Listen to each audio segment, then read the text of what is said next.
Welcome back, subscribers. This is Johnny Hopper, and I'm going to try to make this video a little bit shorter, simple, not as long. I've been making some really long videos, just like my last one on performance-enhancing drugs.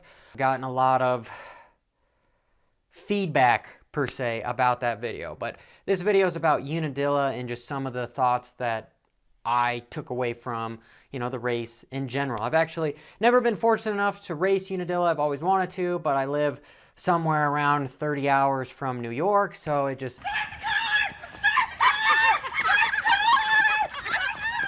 wasn't feasible for me to get up there. But the track itself, from riders I know, tell me it's very loamy. They do a really good job. And then come the motos, you get some really, really deep ruts and a lot of different lines. And this weekend, it looked like there was no lacking of deep ruts.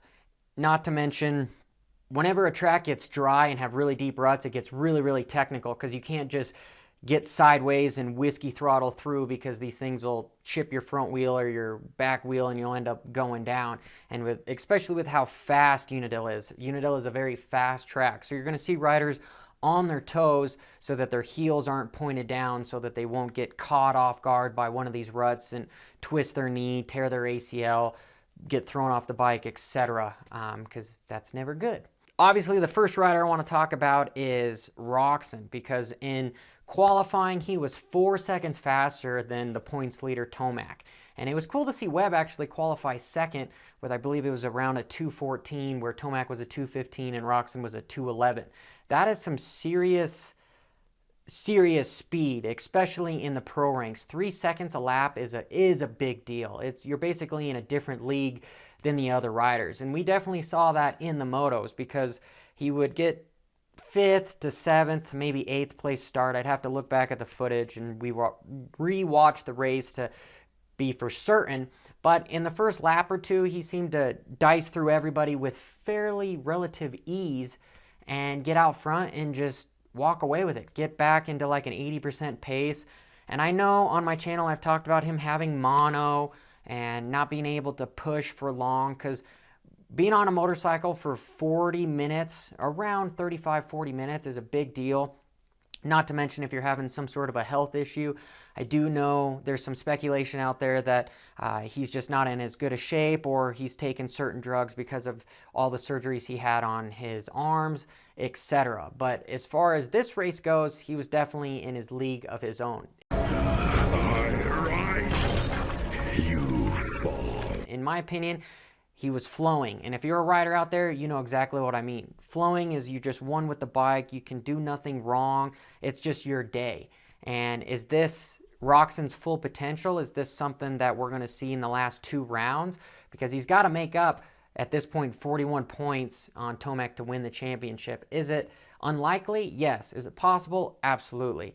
So I'd like to know in the comments below what you guys think about if Roczen is going to be able to make it happen, or you thought this race was just a fluke, people were protecting the championship, etc.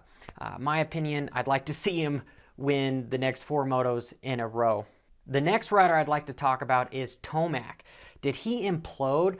I know in interviews he talked about saying that he was tired and etc. Do you guys believe that? Because Tomac is known for being a hard charger at the end of the motos. He doesn't really make things happen till minute 15 or so. And this guy got the whole shot. You don't think he's going to get out front Moto 1 and just try to lay down a couple really hard laps and do the Tomac thing where he just checks out? I believe he was trying to do that exact thing. But he wasn't able to. Perhaps maybe it's the speed of the track, the technicalness of the track with all the ruts, that he didn't feel comfortable. He didn't want to throw away his championship, so he was riding right around 80% or so. I don't think it was he got tired. I think he just wasn't as comfortable, and I do think he's trying to protect the championship. So let me know what you guys think, if he's just trying to make sure that he doesn't injure himself and he'll walk away with a 7th and a 3rd. Definitely Moto 2. He had something, I believe, to prove to himself that, hey, he could still ride at 80-90% and still be on the podium, or he was just having an off weekend. But I don't think he was tired. That's just, Tomac doesn't do that. The next rider I want to talk about is Joey Sivaji, because unfortunately that guy is being left out to dry from Kawasaki.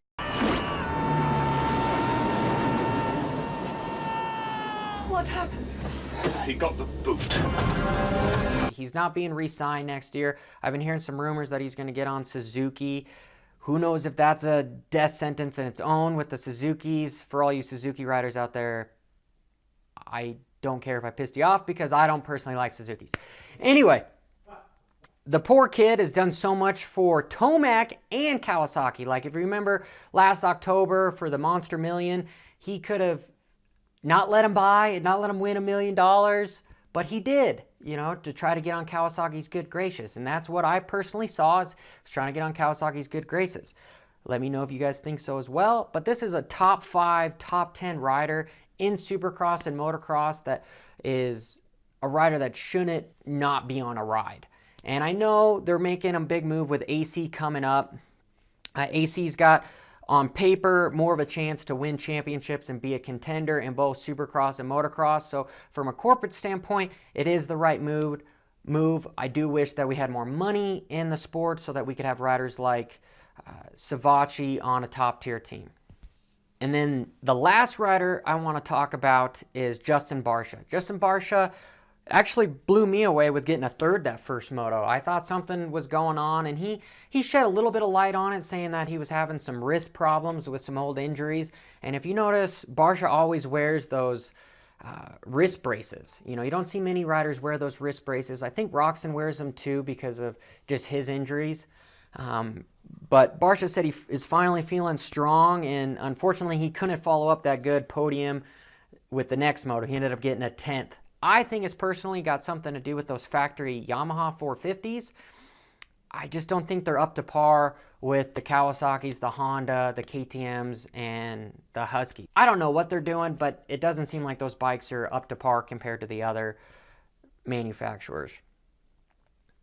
I personally think those Yamahas just aren't up to par to the other manufacturers as far as power, weight, whatever. I know I'll probably get some comments from some of the insiders saying I don't know what I'm talking about, and chances are I have no idea what I'm talking about.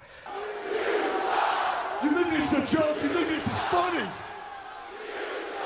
But let me know what you guys think in the comments below on that.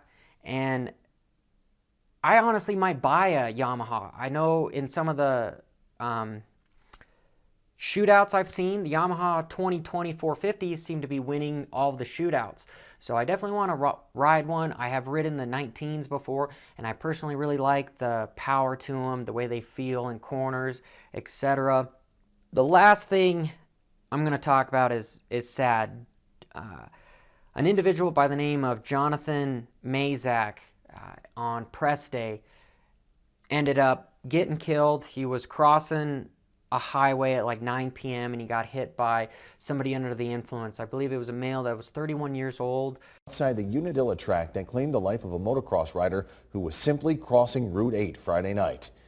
As the family of 20-year-old motocross rider Jonathan Mayzak grieves, we've now learned that the public defender's office, who's representing the driver of the car, Edward Burnett of Utica, well, he waived the timing of the felony hearing.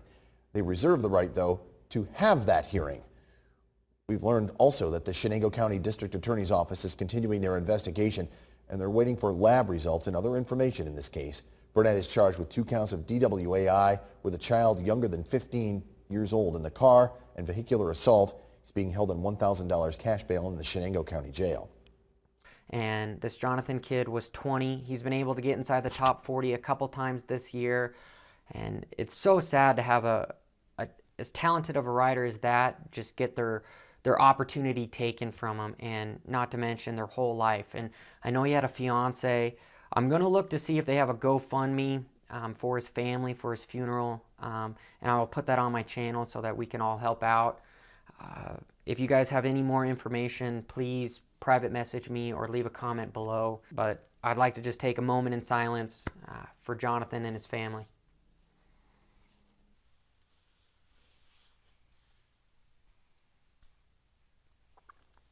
And with that being said, thank you for watching, guys. Brop, till next time, signing off.